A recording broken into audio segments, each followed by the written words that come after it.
ಏ ಅಕ್ಷಯ, ಏ ದೋಸ್ತ ಬಾಲ ಬರೋದು ಹಾರ್ಗಿಡಿಸು. ನಾವು ಕೊಟ್ಟದ ರೊಕ್ಕ ಯಾವಾಗ ವಾಪಸ್ ಕೊಡ್ತೇವ?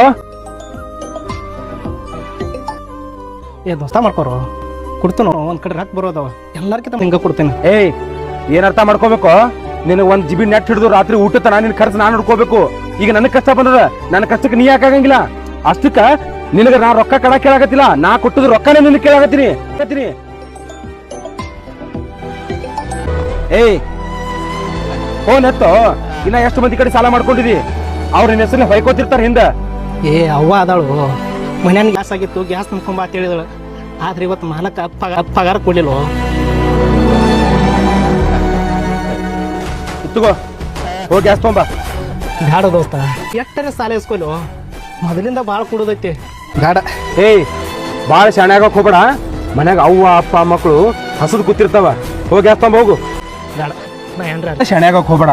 1 ರೂಪಾಯಿನೂ ನಿನ್ ಮ್ಯಾಗ ಬಿಡುದಿಲ್ಲ. 1 ರೂಪಾಯಿನೂ ಒದ್ದು ವಸೂಲು ಮಾಡ್ತೀನಿ. ಮುಚ್ಕೊಂಡು ತಗೋ.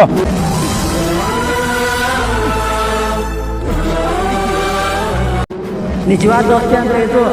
ದುಡ್ಡು ಬರುತ್ತೆ ಹೋಗುತ್ತೆ, ಆದರೆ ದೋಸ್ತಿ ಮಾತ್ರ ಹೀಗೆ ಇರಬೇಕು. ಎಲ್ಲರಿಗೂ ಶೇರ್ ಮಾಡಿ, ಹೌದಲ್ಲ? ಕರೆಕ್ಟ್ ಇದ್ರೆ ಕಮೆಂಟ್ ಮಾಡಿ. ವಿಡಿಯೋ